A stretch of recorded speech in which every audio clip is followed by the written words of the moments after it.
नमस्कार। काला पानी ऑनलाइन मीडिया पे आपका स्वागत है।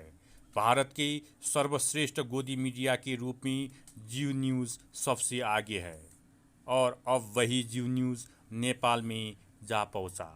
जी हाँ, जीव न्यूज़ के editor in chief Sudhir Chaudhary ने हाल ही में प्राइम मिनिस्टर केपी शर्मा ओली का इंटरव्यू लिया। जी हाँ, ये वही जीव न्यूज़ है जिसने केपी शर्मा ओली और चाइनीज एम्बेसडर के बीच में रिश्तों की बात कही थी। उस चैनल की यही एडिटर इन चीफ है। इनके हामी पर जी न्यूज़ जैसे चैनल पर केपी शर्मा ओली और चीन के राजदूत के बीच संबंधों के फेक बातों को उड़ाया जा रहा था। अब उन्हीं जी न्यूज़ के एडिटर सुधीर चौधरी को केपी शर्मा ओली इंटरव्यू दिए हैं।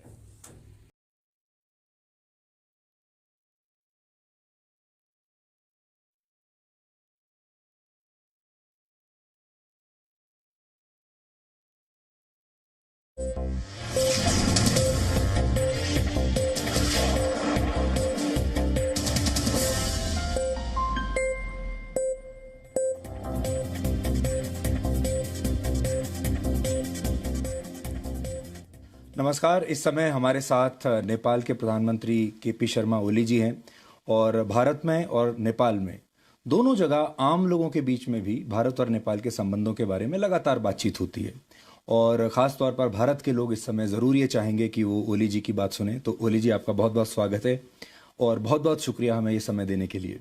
धन्यवाद आपको।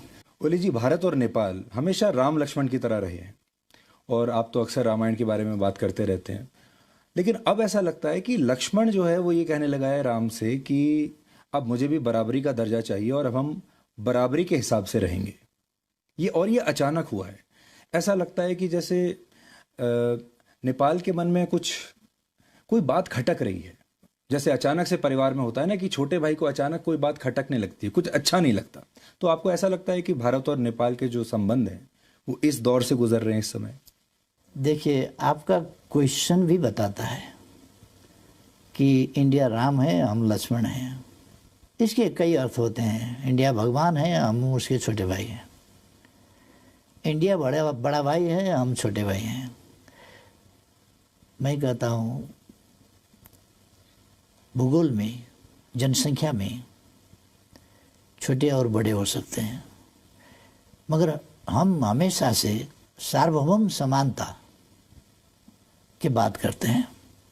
अर्थात हम छोटे या बड़े नहीं हैं। साइज में छोटे बड़े हो सकते हैं, मगर राष्ट्र के रूप में, एज ए नेशन, एक देश के रूप में छोटे बड़े ये फीलिंग रखेंगे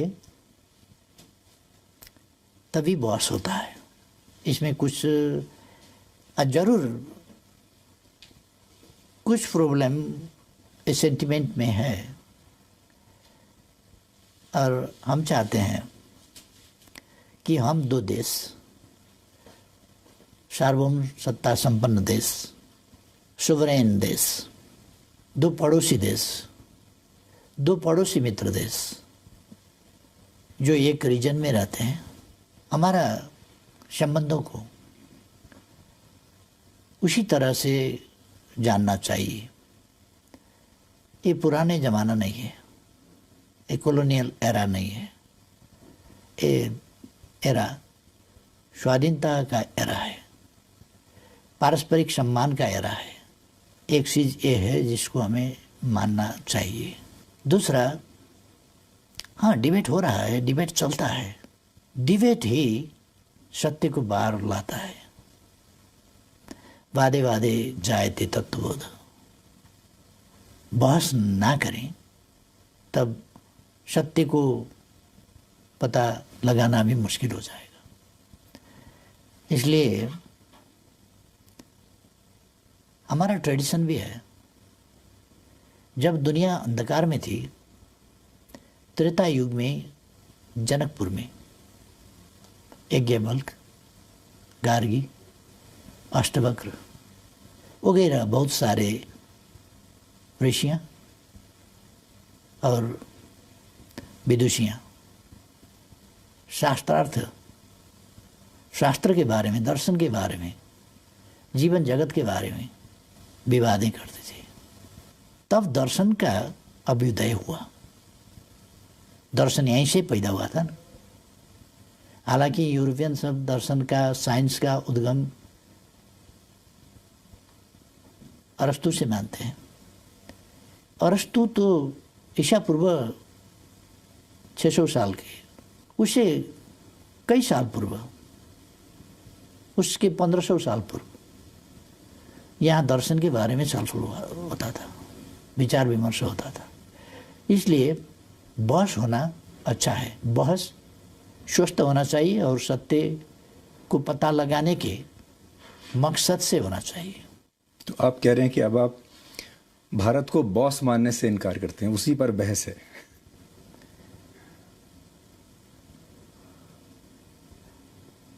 अब भारत अगर कल समझता होगा, आज भारत अपने को बॉस नहीं समझता, इसलिए उस पर बॉस का। और आपको लगता है कि बॉस नहीं समझता लेकिन बड़ा भाई समझता है?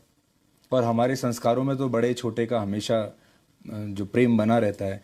देखिए, आप 68 साल के हैं, मोदी जी 70 साल के हैं, तो ऐसे भी आपके बड़े भाई हुए, तो आप भी कभी भी फोन उठाकर उनसे सीधे बात कर सकते हैं। व्यक्तिगत तौर से, हाँ, व्यक्तिगत तौर से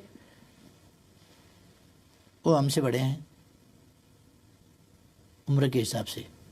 जब हम दो प्राइम मिनिस्टर बैठेंगे तो दो प्राइम मिनिस्टर बैठेंगे, बड़ा प्राइम मिनिस्टर, छोटा प्राइम मिनिस्टर नहीं, दो सोवरेन कंट्री के प्राइम मिनिस्टर्स बैठेंगे। वहाँ कई देश के प्राइम मिनिस्टर, प्रेसिडेंट्स बहुत छोटे उम्र के हैं, अभी बहुत छोटे उम्र के। जब हम पॉलिटिक्स में लगे तब वो पैदा भी नहीं हुए थे। बिल्कुल ऐसे छोटे उम्र के हैं, फिर भी प्रेसिडेंट हैं। बड़े राष्ट्र के हों, छोटे राष्ट्र के हों, प्रेसिडेंट हैं। हर प्रेसिडेंट के साथ उनका बराबरी का रिश्ता होगा, प्राइम मिनिस्टर का बराबरी का रिश्ता होगा, हेड ऑफ द गवर्नमेंट के वजह से, हिसाब से। इसमें मोदी जी को कोई एतराज़ नहीं है। मोदी जी बराबरी की हैसियत से संबंध बनाने में उनको कोई एतराज़ नहीं है। मगर मेरे बातों को लेकर कि मोदी जी का बराबरी का प्राइम मिनिस्टर हूँ बोला, इसको बुरा मानने वाले बहुत लोग हैं। तो मैं क्या करूं? मैं हर आदमी के उनके बातों के पीछे तो नहीं जा सकता। मैं देशों का बात कर रहा हूं, व्यक्ति का बात नहीं। इस समय नेपाल कई बार ऐसा लगता है कि भारत और चीन के बीच में फंस गया है। एक तरफ चीन है, एक तरफ भारत है, और दोनों को खुश रखना है, दोनों को प्रसन्न रखना है, और ये दोनों देश आपस में बात नहीं कर रहे हैं इस समय। तो दोनों देशों की आपके साथ ये एक्सपेक्टेशन है कि आप उनके साथ रहेंगे, तो आपको भी कभी ये एक डिप्लोमेटिक डिस्कम्फर्ट होता है दोनों के बीच में एक इक्वेशन बनाकर चलने का? एक चीज़ है, दोनों हमारे पड़ोसी हैं और पड़ोसी को बदला नहीं जा सकता। ये आकार में, जनसंख्या में, डेवलपमेंट में आगे हैं दोनों। हमारे लिए ये खुशी की बात है कि हम अगर प्रोडक्शन कर पाए तो ये बड़े मार्केट्स हैं। अब प्रोडक्शन नहीं कर पाए तो उनका उत्पादन हमको कंज्यूम करना पड़ेगा। नहीं करेंगे तो क्या होगा? हम चाहते हैं जो हमारा असमानता है वो इस चीज़ पर है, व्यापार में असमानता है, प्रोडक्शन में असमानता है, असंतुलन है। इस असंतुलन को मिटाना चाहिए। दो फर्क political systems, economic and social system also, इसमें भी कुछ भिन्नताएं हैं। ऐसे पड़ोसियों के बीच में हम हैं और हम बिल्कुल संतुलित संबंध दोनों से रखना चाहते हैं। एक का कार्ड दूसरा से खेलेंगे ऐसा नहीं है, नहीं खेलेंगे। ये खेलने से किसी का भी भलाई नहीं होगा। आप से हम कुछ बात करेंगे, कार्ड प्ले करेंगे, दूसरा से कार्ड प्ले करेंगे, तीसरा दिन पता चल जाएगा। इसलिए ये कार्ड प्ले करने का और छकाने का तरीका बिल्कुल छोड़ देना चाहिए। हम इस शैली में नहीं जाएंगे। जी, लेकिन मैं आपको भारत के लोगों का सेंटिमेंट बताना चाहता हूँ। चीन के साथ हमारा गलवान के ऊपर विवाद हुआ, लद्दाख के ऊपर विवाद हुआ, फिर बातचीत बंद हो गई, लगातार वो चल रहा है। जैसे ही वो हुआ, अचानक आपने काला पानी के बारे में स्टेटमेंट दे दिया, आपने भी नक्शा बदल दिया, और लोगों को ये लगने लगा कि ये सब कुछ एक साथ क्यों हो रहा है, अचानक क्यों हो रहा है। और लोगों को ये लगा, भारत के लोगों को, कि नेपाल जो है इस समय, नेपाल को तो चीन के खिलाफ कोई स्टेटमेंट देना चाहिए था। जैसा कि देखिए, भारत को बहुत समर्थन मिला बाकी देशों से, अमेरिका से मिला, फ्रांस से मिला, बाकी लोगों से भी, जो लोगों ने कहा कि इस तरह का वायलेशन LAC का नहीं होना चाहिए। लेकिन नेपाल ने नहीं दिया, बल्कि नेपाल ने कहा कि अब मुझे भी मेरी टेरिटरी चाहिए। आपकी बात जरा भटकाने वाली है, बुरा मत मानिएगा, क्योंकि गलवान से हमारा लेना देना कुछ नहीं है। आपको मैं समझाऊं, दिल्ली ने 8वां एडिशन अपना मैप पब्लिश करवाया। कश्मीर और लद्दाख का बात था, वहीं पर सीमित रहता हो जाता। फिर नेपाल का टेरिटोरी, उसमें नेपाल का टेरिटोरी को शामिल करने का कोई ज़रूरत नहीं था। हमने उस नक्शे के ऊपर डिप्लोमेटिक नोट भेजा, वार्ता का प्रस्ताव रखा, और वार्ता के जरिए यहाँ पर मिसअंडरस्टैंडिंग नहीं होना चाहिए, इसको समाधान करना चाहिए। आप लोगों ने जो 8वां एडिशन छपवाया, ये ठीक नहीं हुआ, ये हमने बोला, उसका कोई पॉजिटिव रेस्पॉन्स भी नहीं हुआ। अब गलवान से हमारा क्या लेना देना है? आप नक्शा छपवाते हैं उसी वक्त, तो हमको लिखना पड़ा कि ये नहीं करना चाहिए था जी। और फिर रास्ता बनवाया गया हमारी टेरिटरी पर, और इनागुरेशन किया गया, उद्घाटन। हमने फिर डिप्लोमेटिक नोट लिखा, रिक्वेस्ट किया, बातचीत किया जाए, ये ठीक नहीं हुआ। और गलवान से क्या लेना देना है? वहां उद्घाटन होता है, हमने विरोध किया उद्घाटन का, गलवान से मिलाकर उद्घाटन क्यों किया गया? उसी वक्त उद्घाटन करने का क्या जरूरी था? अच्छा, आपको लगा कि अब आप बताइए जी। गलवान से हमको क्यों जोड़ते हैं? और दूसरा, दूसरे देशों का पॉलिटिक्स, किसी का साइड लेने का पॉलिटिक्स, हमारा पॉलिटिक्स नहीं है। हमारा पॉलिटिक्स है पॉलिटिक्स ऑफ न्यूट्रलिटी, तटस्थता का हमारा नीति है। हम दोनों पड़ोसियों के बीच तटस्थ रहेंगे। वार्ता नहीं हो रहा है तो हम वार्ता शुरू कराने की कोशिश करेंगे। दोनों मित्र हैं, हम प्रेसिडेंट सी से भी बात कर सकते हैं, ली खशियांग से भी बात कर सकते हैं, प्राइम मिनिस्टर से, वैसे ही मोदी जी से भी बात कर सकते हैं। दोनों तरफ हमारे मित्र हैं। हम दोनों मित्र के बीच में जो मिसअंडरस्टैंडिंग है उसको हटाने में और संबंधों को, ऐसा ही तो कहते हैं सबसे बड़ा ताकत क्या है? मित्रता। आपको ऐसा लगता है कि आप शी जिनपिंग और नरेंद्र मोदी के बीच कुछ इस तरह की मध्यस्थता कर सकते हैं, बातचीत कर सकते हैं, जिसमें आप कोई रोल निभा सकते हैं एज ए न्यूट्रल एम्पायर? हाँ, ऑफ कोर्स। पर वो कैसे होगा? हम दोनों और बात करेंगे कि आप लोग बातचीत पर बैठ जाइए, क्योंकि हमारे लगभग समवयस्क साथी सब हैं। 1-1.5 साल कोई बड़ा होगा, 1-1.5 साल कोई छोटा होगा, समवयस्क हैं।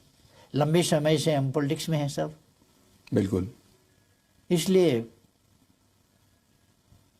हम साथी जैसे ही हैं ही नहीं, हम साथी ही हैं।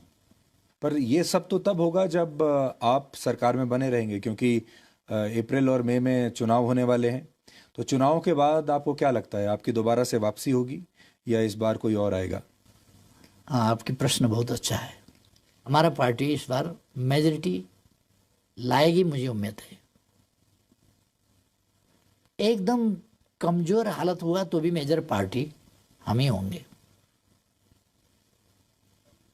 और इलेक्शन के बाद भी गवर्नमेंट को लीड हमें ही करना पड़ेगा शायद।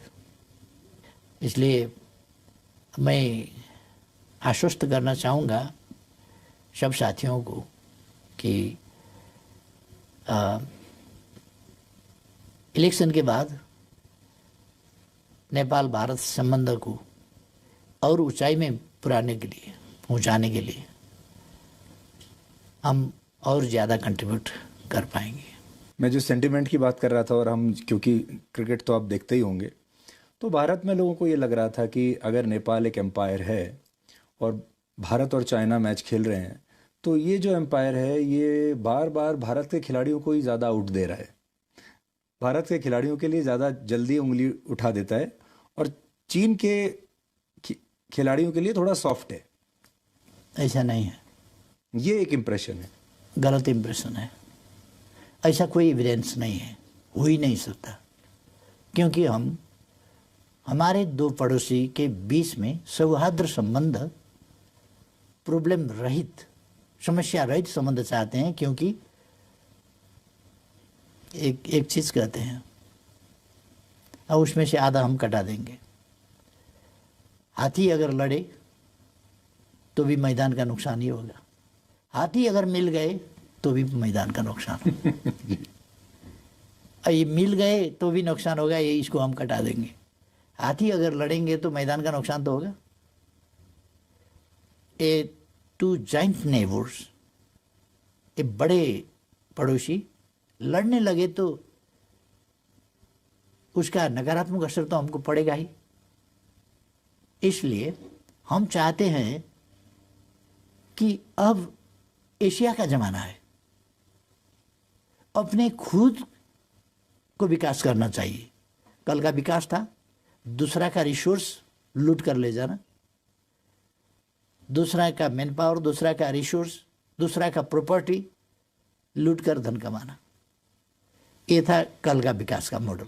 आज का विकास का मॉडल है खुद को करना होगा विकास के काम। खुद को करने के लिए शांति चाहिए, मित्रता चाहिए, टेंशन फ्री एनवायरनमेंट, कोई तनाव रहित वातावरण होना चाहिए। तभी विकास को तीव्रता दे सकते हैं, हम गति दे सकते हैं। इसलिए अपने देश के अंदर में हो या पड़ोस में हो, पड़ोसी से हो या अपने अंदर हो, शांति हो तो हम विकास को गति दे सकते हैं। शांति नहीं है तो उस पर हमको ज़्यादा ध्यान रखना पड़ेगा, ज़्यादा खर्च करना पड़ेगा। अननेसेसरीली विकास का जो प्रयास है और विकास के जो रिसोर्स हैं उसको शांति मेंटेन करने के ओर हमको खर्चा करना पड़ेगा। इसलिए वो हमारे लिए, हमारे विकास के प्रयासों के लिए नुकसानदायी होगा। इसलिए हम चाहते हैं कि हमारे पड़ोसी में अच्छा संबंध हो, विश्वास का वातावरण हो, भरोसा योग्य मित्र बने, कि एक अर्का पर संदेह हो, हम आप मित्र हैं मगर संदेह है आपके ऊपर, साथ में सोए हैं, नींद नहीं आएगी, क्योंकि नींद आ जाएगी मैं सो जाऊं तो मित्र क्या करेगा, मित्र के नाम में बड़ा खतरनाक आदमी मेरे पास में सोने का बहाना कर रहा है, खतरा है, तो नींद नहीं आएगी। आपको किसके साथ अच्छी नींद आ रही है आजकल? आजकल का बात नहीं, नेपाल जो, चीन या भारत? नेपाल जो अस्तित्व में है वो संतुलित नीति के साथ, न्यूट्रलिटी, ये तटस्थता के नीति के साथ किसी का पक्ष नहीं लेना। फिलहाल ये अच्छा नहीं लग सकता है, फिलहाल हमारा साइड क्यों नहीं लिया, हमारे पक्ष में क्यों नहीं बोला, हाँ ताकत लगाओ, हमको क्यों नहीं बोला, वोटिंग क्यों नहीं किया, ये हो सकता है फिलहाल के लिए। मगर अगर आप उसका दीर्घकाल का नतीजा देखें तो हमारा न्यूट्रलिटी हम किसी भी पड़ोसी के खिलाफ हमारा जमीन, हमारा आकाश इस्तेमाल करने नहीं देंगे, किसी को भी। सबके लिए ये एक प्रतिरक्षा वाल हो गया ना। जी। तो इसलिए हम चाहते हैं हमारे पड़ोसी आराम से अपने अपने विकास के काम में लगे, परस्पर में सहयोग करें, अपने रिसर्च, वैज्ञानिक अनुसंधान, अपने अपने डेवलप टेक्नोलॉजी शेयर करें। और ये ज़माना है एशिया का, अब ज़माना है एशिया का, जहाँ से वास्तव में सिविलाइजेशन शुरू हुआ। और ये जो हमारे दो पड़ोसी महान देश हैं, इनका गौरवपूर्ण इतिहास है, इनका भूगोल, इनका सिविलाइजेशन, इनका पॉपुलेशन, इनका हिस्ट्री ग्लोरियस है। मगर यहाँ के शासकों की कमियाँ और खासतौर से साइंस एंड टेक्नोलॉजी का शुरू में जो विकास हुआ वो हमारे खिलाफ इस्तेमाल हुआ, एशिया के खिलाफ इस्तेमाल हुआ। इंजन बना हमारे खिलाफ, स्टीमर बने हमारे खिलाफ,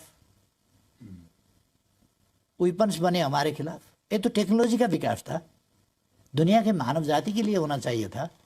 हम भी साथ ही साथ आगे बढ़ते, मगर साइंस एंड टेक्नोलॉजी को, विज्ञान प्रविधि को हमारे खिलाफ इस्तेमाल किया गया। इसलिए भारत जैसा देश क्या कमी था कि गरीब रहा, हिमालय से हिंद महासागर तक क्या कमी था, हिमालय से चमोलंगमा से पैसिफिक तक क्या कमी था चीन में? क्या पॉपुलेशन नहीं था काम करने के लिए? ओल्ड एज पॉपुलेशन था? ऐसा नहीं था। यंग पॉपुलेशन, जवान जनसंख्या, जनसांख्यिक लाभ दोनों को था। क्यों? इसलिए कि साइंस एंड टेक्नोलॉजी का जो विकास हुआ वो इनके खिलाफ प्रयोग किया गया। और दूसरे पड़ोस के ऐसे ही हमारे यहाँ, हम तो उपनिवेश कभी नहीं बने, मगर उपनिवेश नहीं बने, गरीब तो बन गए। गरीब तो रहना ही पड़ा हमको, क्योंकि उसका जो असर है वो तो हमको भी पड़ा।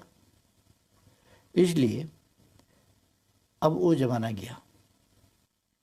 मैं अभी काठमांडू में जब घूम रहा था, लोगों से मिल रहा था, तो एकदम ऐसा लगा जैसे भारत में ही हूँ। ऐसा लगा ही नहीं कि कहीं बाहर किसी दूसरे देश में है।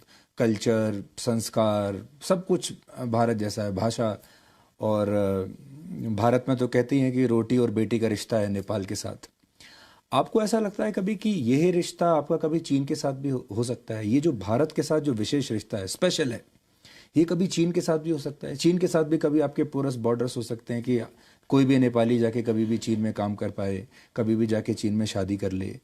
चीन इन्वेस्टमेंट के लिए अच्छा हो सकता है, उसके पास पैसा हो सकता है, बट आपको कभी ऐसा लगता है भविष्य में चीन के साथ भी ऐसे आपके संबंध हों, या ये भारत के साथ ही संभवता हो? जो एक बार हो गया वो हो गया, शायद आज वैसा भी ना हो पाता।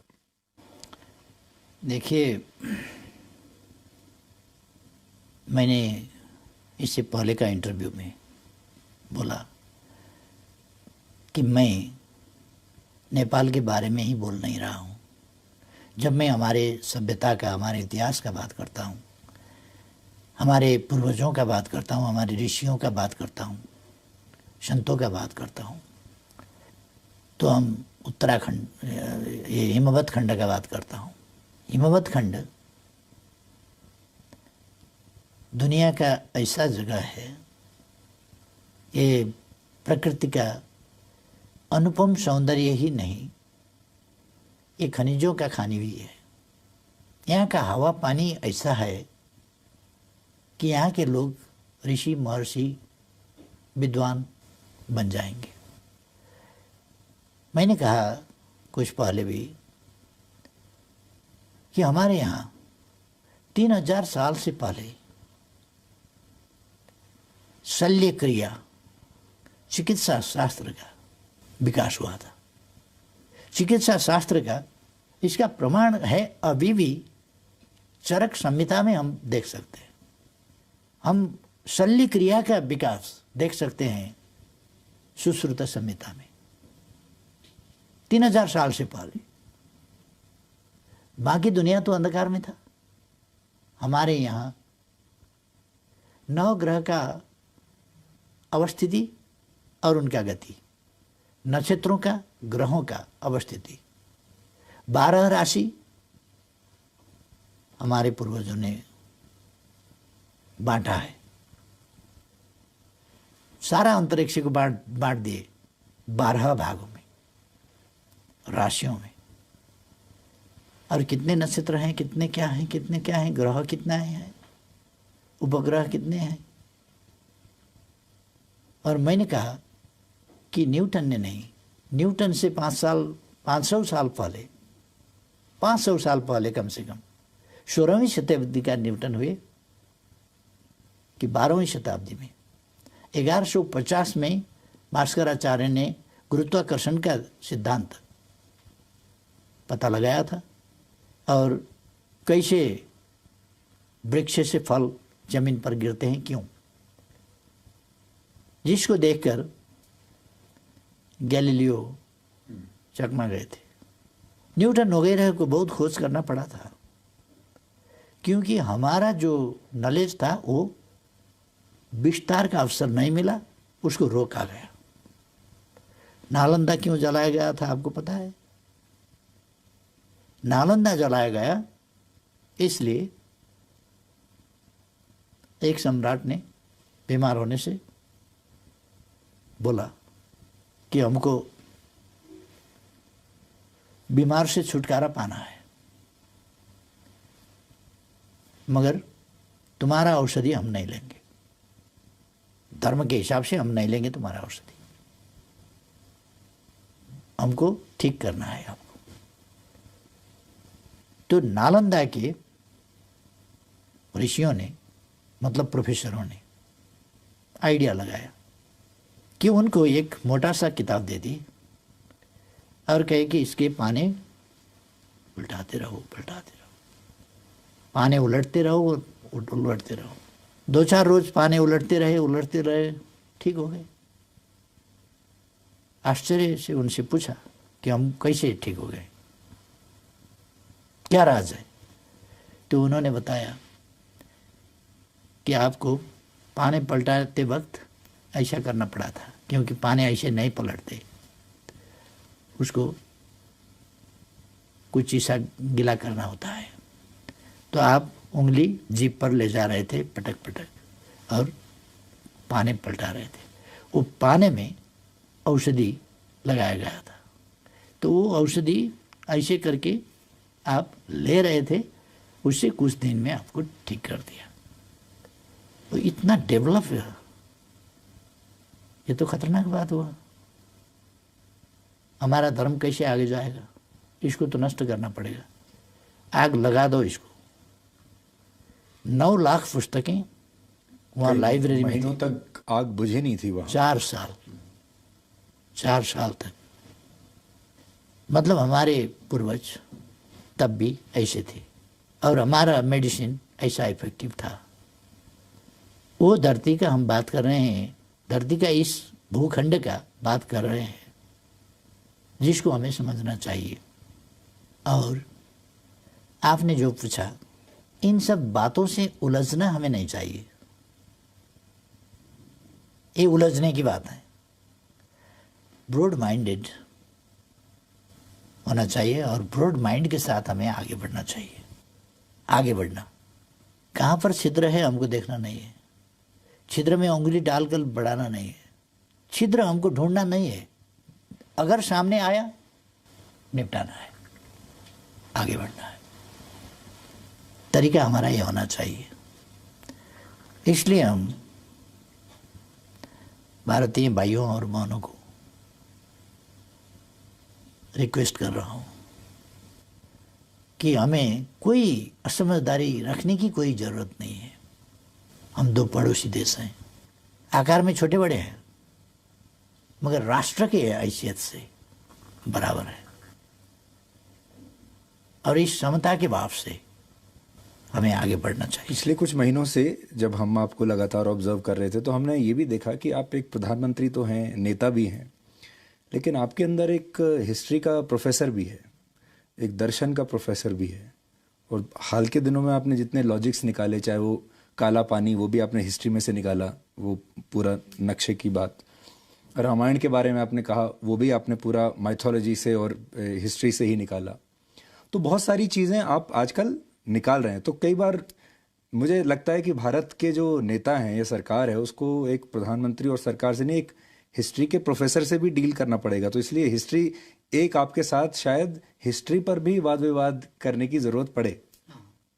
हाँ, अगर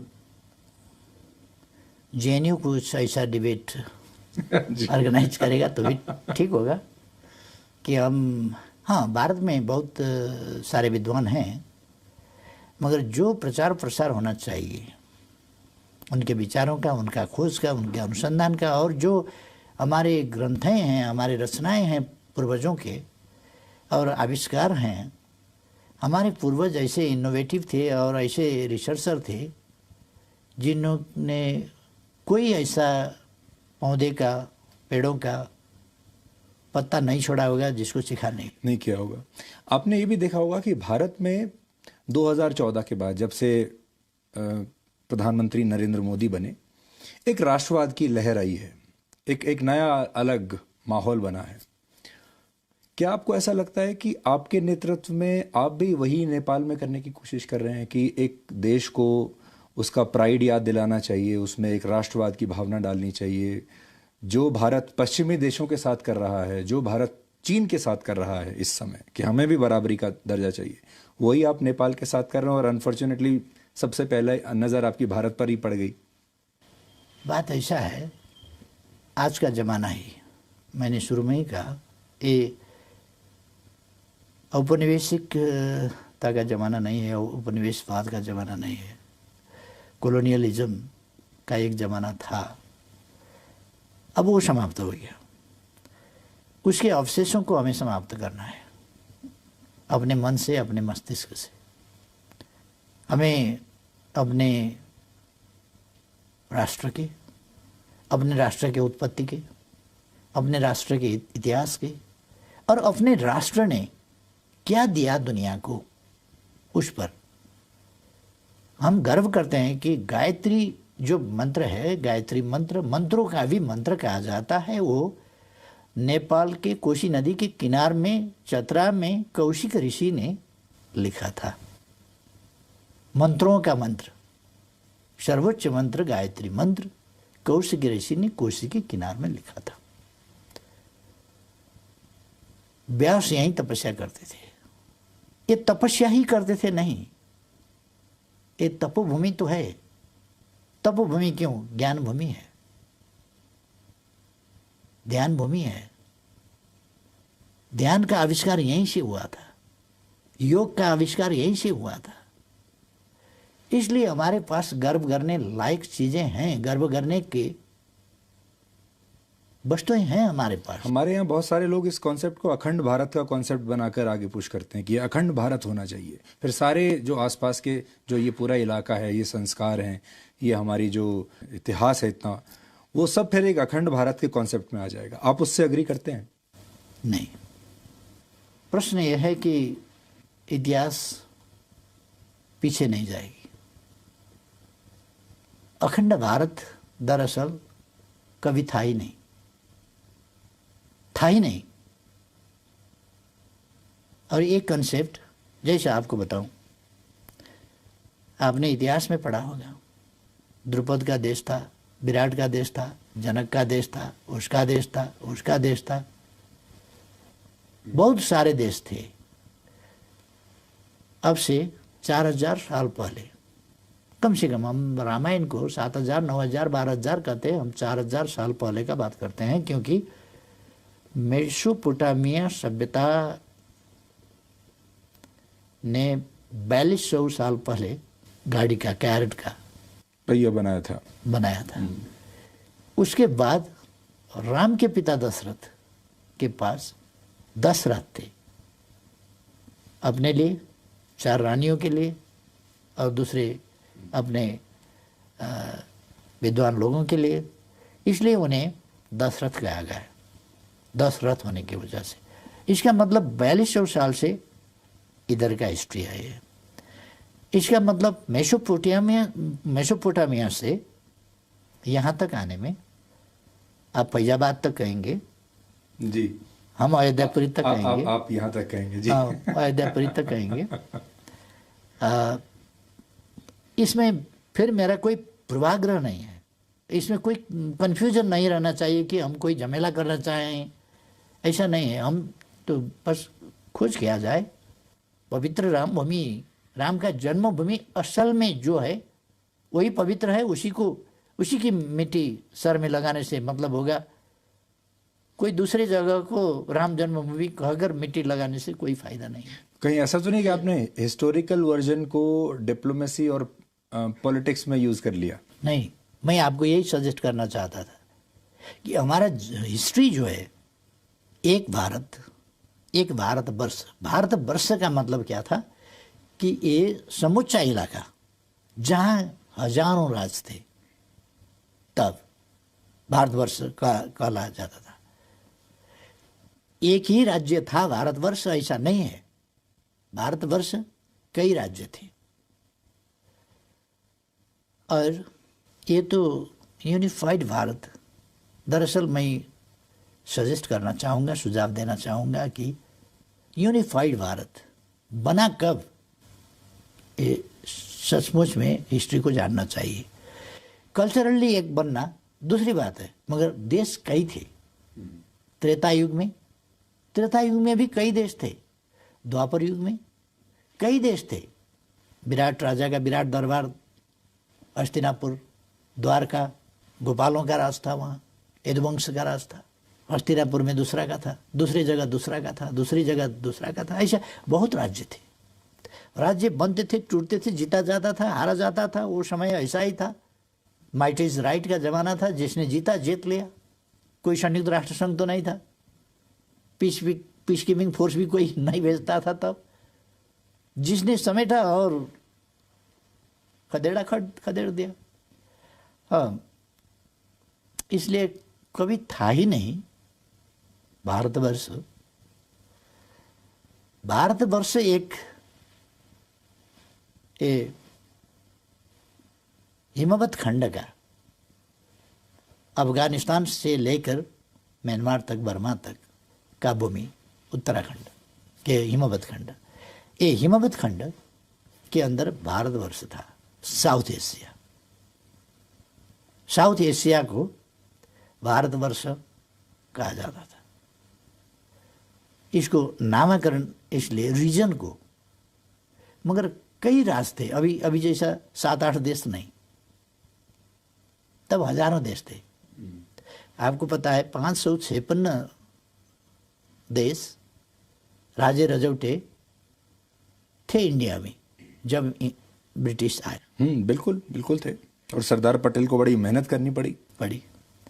तो इसलिए ये बहुत बात तक, आप जानते हैं, पंजाब का अपना कल्चर है, भाषा है, संस्कृति है, वेशभूषा है, सब। बंगाल का बंगाली, उसका डिश, उसका भाषा, उसका कल्चर, उसके वाद्य वादन, ये सब ये अलग अलग है, अलग अलग थे। ये अब एक भारत बन गया। हमारे यहाँ 123 से ज़्यादा, 125 जात जाति और भाषाभाषी है। उतने ही भाषा हम बोलते हैं। ये हमारा एक देश है जी।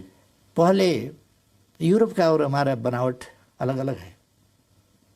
यूरोप एक भूमि, एक भाषा, एक देश, एक संस्कृति, एक राष्ट्र। हमारा ऐसा नहीं हुआ। हमारा डाइवर्सिफाइड है, विविधता युक्त है। जी, मेरा आखिरी सवाल आपसे ये है, तो फिर भारत और नेपाल का ये जो कल्चरल अलाइनमेंट है, पुराने जो चलता आ रहा है, हिस्टोरिकल अलाइनमेंट है, ये कैसे बना रहे? इस समय वो आप कैसे इंश्योर करेंगे, और जो हाल की ये जो विवाद हुए हैं ये आपके हिसाब से कैसे सुलझ सकते हैं ताकि वही पुराना ज़माना लौट आए? क्योंकि देखिए उधर चीन भी बहुत विस्तारवादी सोच वाला देश बन रहा है, तो आपका सजेशन क्या होगा? हाँ, चीन के बारे में इंडिया का रीडिंग फीलिंग एक हो सकता है। आपने हमसे उस पर सहमति असहमति कुछ ढूंढा भी नहीं और हमको बताना भी जरूरी नहीं है। नहीं, आप भारत के पर्सपेक्टिव से सहमत हैं या नहीं है? जब भारत के बारे में बातचीत कर रहे हैं, भारत से कई भाषाएं हमारा मिलता जुलता है। जैसा अभी मैं हिंदी में बोल रहा हूँ। जी बिल्कुल। टूटी फूटी हिंदी, ये पढ़ा हुआ हिंदी नहीं है, ऐसा ही बोल लिया। हमारे यहाँ बहुत सारे लोग हिंदी ही नहीं, नेपाली भी नहीं समझते, कई भाषा भाषिकाएं हैं। और एक चीज़ आपको समझना चाहिए कि हमारा परसेप्शन क्या है। हमारा कोसी नदी है, गंडकी नदी है, कर्णाली नदी है, जो भारत में जाते हैं, उनकी मछली को बॉर्डर पता चलता है? ये बॉर्डर पता भी नहीं चलता। हमारे बॉर्डर इलाका में जो चिड़ियाएँ हैं वो इधर से उधर जाते हैं, उधर के गाछी में बैठते हैं, इधर आते हैं, इधर के गाछी में उधर के धान खाते हैं, इधर के गेहूँ खाते हैं। इनको बॉर्डर का पता नहीं है। पर उनको अब नया ये नक्शा दिखाना पड़ेगा आपका? इसको मानना पड़ेगा। उनको नक्शा दिखाने का जरूरत नहीं है। नक्शा हम आपको देखना होगा कि असलियत क्या है। अब इसमें हमको ये चाहिए कि हम दरअसल सच्चाई को कबूल करें, तथ्यों को मानें और फीलिंग को समझें। ये जरूरी है। फीलिंग को आधार इन फीलिंग को नहीं, सच्चाई पर आधारित, तथ्यों पर आधारित, प्रमाणों पर आधारित फीलिंग्स, उनको समझना चाहिए। इसलिए इंडिया ने नक्शा छापा नहीं है। इंडिया ने तो नक्शा छापा है अपना देश का। तो हर देश अपने नक्शा छापते हैं ना, अपने टेरिटोरी को समेट कर छापते हैं ना। विवाद है तो नहीं, नक्शा नहीं छापते। अब पाकिस्तान के साथ आपका विवाद हो गया, आप नक्शा तो छापते हैं, अपना टेरिटोरी जो मानते हैं आप उसको मानकर। पाकिस्तान जो अपना टेरिटोरी मानता है उसको मानकर फिर छापता है। जिस दिन वो विवाद निपटारा हो जाएगा, एक ही प्रकार का नक्शा बनेगा। हाँ, ये है बॉर्डर। अगर चीन ने ऐसा किया होता तो आप चीन के साथ भी ऐसे ही करते? मैं आपको ये बताऊं कि हम सोवरेनिटी के, टेरिटोरियल इंटीग्रिटी के सवाल में किसी से कम, किसी से ज़्यादा व्यवहार नहीं करते। किसी ने ऑक्युपाई किया तो अच्छा हुआ, किसी ने ऑक्युपाई किया तो अच्छा नहीं हुआ। किसी ने कुछ गलत किया तो वो भी ठीक है, किसी ने गलत किया तो सचमुच गलत है। ये हमारा इंसाफ नहीं है। हम हर किसी के साथ समान व्यवहार करेंगे, हर किसी के साथ। ओली जी, बहुत बहुत शुक्रिया हमसे बात करने के लिए, और मुझे बड़ी उम्मीद है कि आपने जो हिंदी में हमसे बात की है, भारत के जो हमारे दर्शक हैं वो आपकी बात सुनेंगे और उन्हें आपका जो व्यू पॉइंट है वो उनको पता चलेगा। आपका बहुत बहुत शुक्रिया। धन्यवाद।